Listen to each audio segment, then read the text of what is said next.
What's going down? It's your boy VtripleI, and you're watching V's Dollar Theater. And Disney just dropped the latest episode of Falcon and the Winter Soldier, and this one is a doozy. So last time we left, Sam gave up Cap's shield back to the U.S. government after having an encounter with the newest ops, the Flag Smashers. Later that day, Sam and his sister went to their family's bank to get a loan for the Wilson family business, but the loan got denied. Sam went home to relax, but how could he relax when the USA just dropped their newest mascot, another Captain America?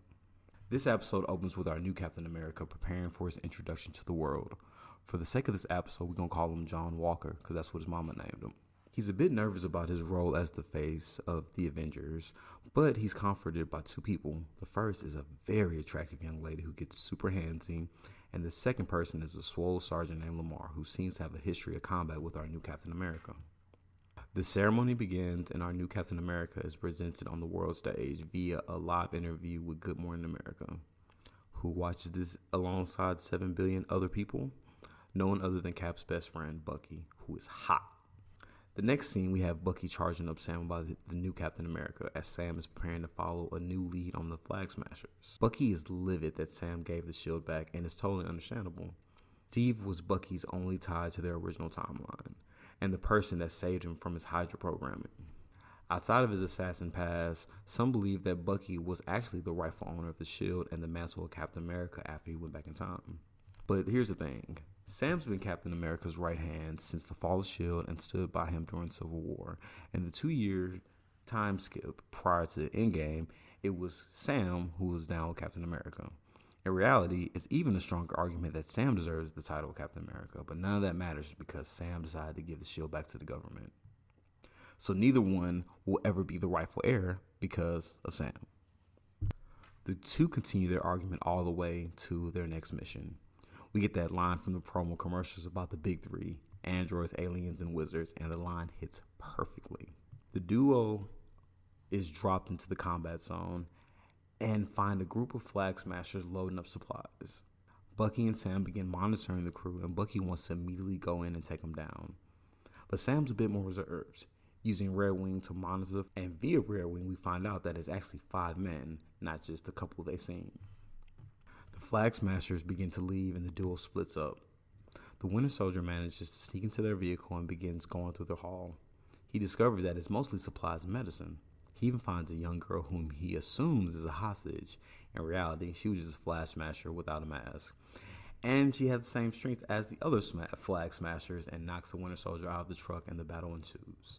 Bucky jumps on the back of the truck and begins taking on the Flag Smashers, while the Falcon flanks them from the sky.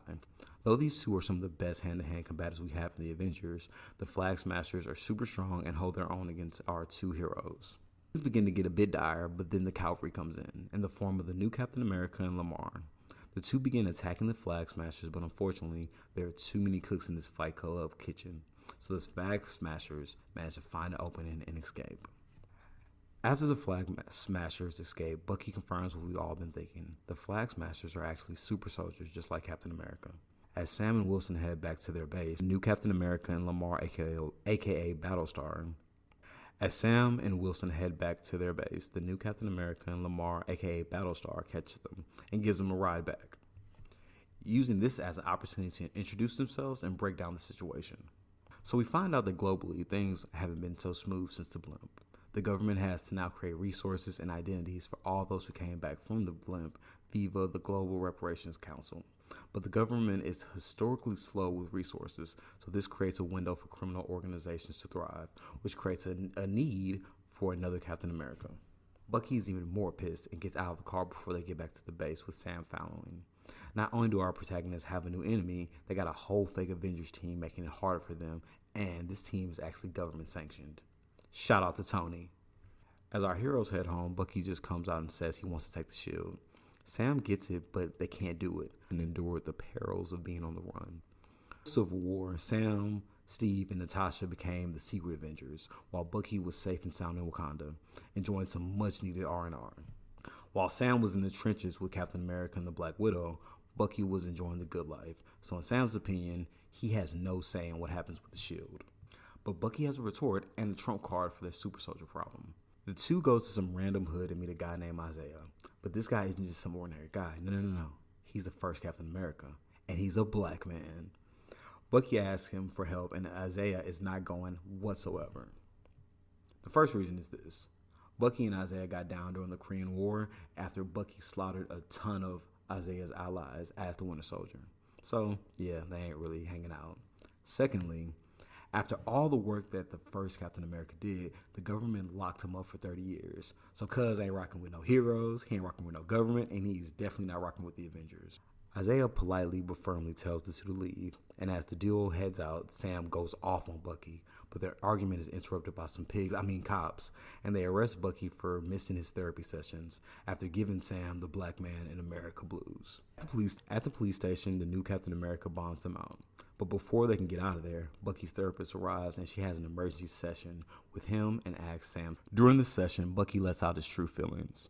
Steve left Sam that shield and Sam gave it away. If Steve was wrong about giving Sam the shield, then Steve was probably wrong about Bucky being able to become a better person. But Sam stands by his decision and tells Bucky the following.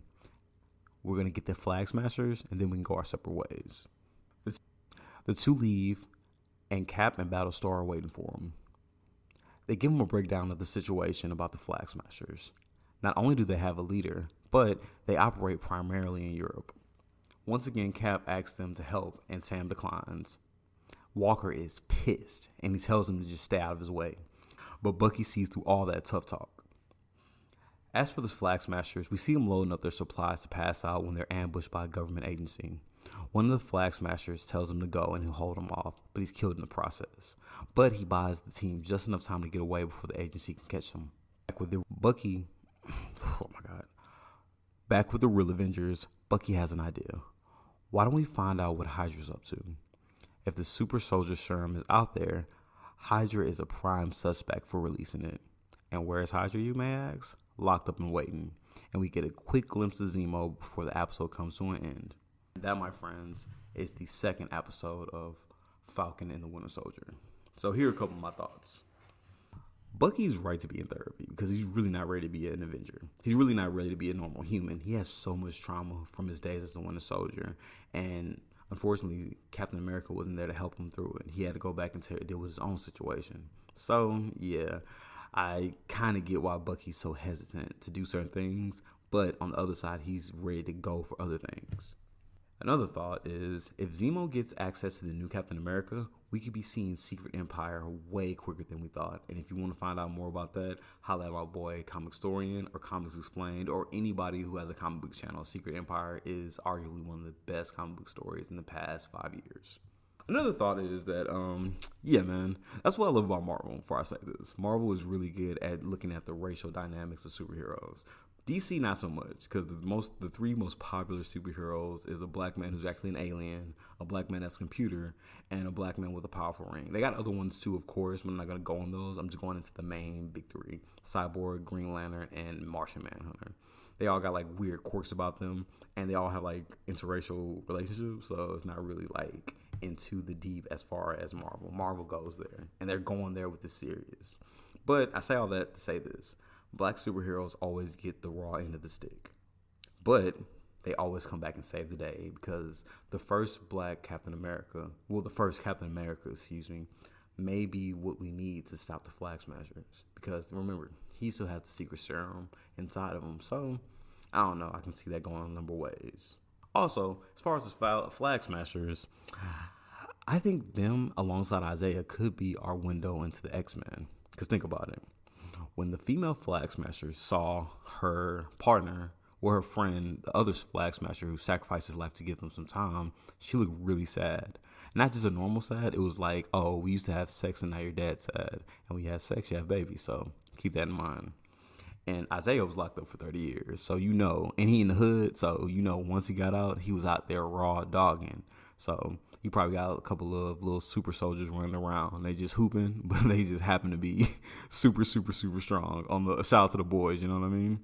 Man, this might be our window to the X-Men. And you got to remember, the X-Men is nothing but just a bunch of heroes from different parts of from different countries that are really hood than a mug. You feel what I'm saying? And I ain't gonna lie, this would be a great, great opportunity for Marvel to bring in the X-Men, because what are the X-Men except for like some foreign hood people stopping crimes. You know what I'm saying? Oh yeah, Bucky and the Falcon gonna box soon. Well, I ain't gonna say Bucky and the Falcon or Winter Soldier and Sam. Sam and Bucky gonna box soon because here's the thing: Bucky trips out way too much, and Sam has a big mouth, and it's kind of normal for these type of buddy cop shows, so makes sense. Anywho, these are my thoughts and a couple of my predictions. Let me know what you think in the comments, and thank you so much for your support during these trying times. This is V's Dollar Theater. I'm VtripleI. Rock with me because I rock with you. So like, comment, subscribe. I'm out. Deuces.